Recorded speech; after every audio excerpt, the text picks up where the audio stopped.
Hi, this is Ammar from Finance139, and today we're doing the financial analysis of Ford and General Motors.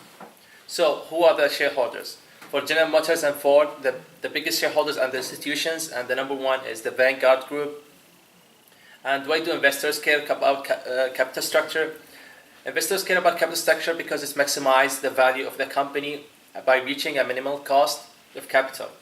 So, by having too much debt or too little debt, can higher cost of capital and put the company in a riskier position. By maximizing the value of the firm, you can also increase the opportunity for shareholders to make higher returns. The advantages and disadvantages of debt. The advantages is debt can give you tax saving and add discipline by increasing cost of failure.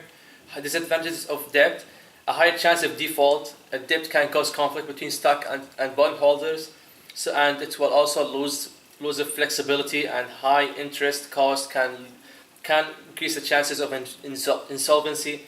A larger debt to equity ratio makes the company's position more risky, causing problems with investors and the lenders.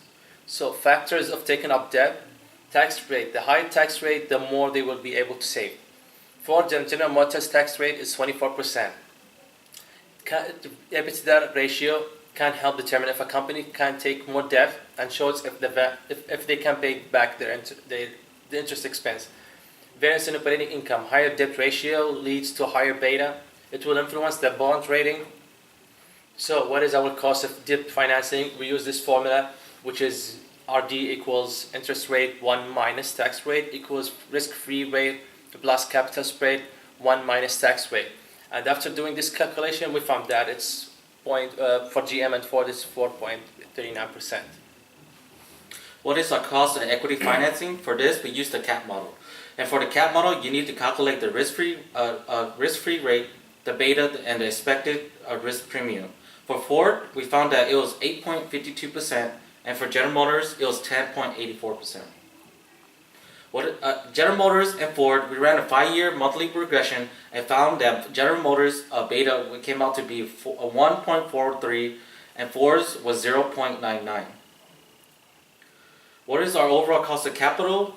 To do this, we had to find WACC. And to find WACC, we take the cost of capital is the weighted average of the cost of equity, debt, and preferred stock. But since both companies does not own preferred stock, we took that out. So for Ford, we found that it was 5.3%, and General Motors, it was 6.8%. Could we lower this by changing our capital structure? Currently, both companies are carrying on way too much debt and should be lowered to reach the optimal level. How would a financial restructuring affect the value of a firm? The result shows that both companies are taking too much debt and should lower the current debt to equity ratio.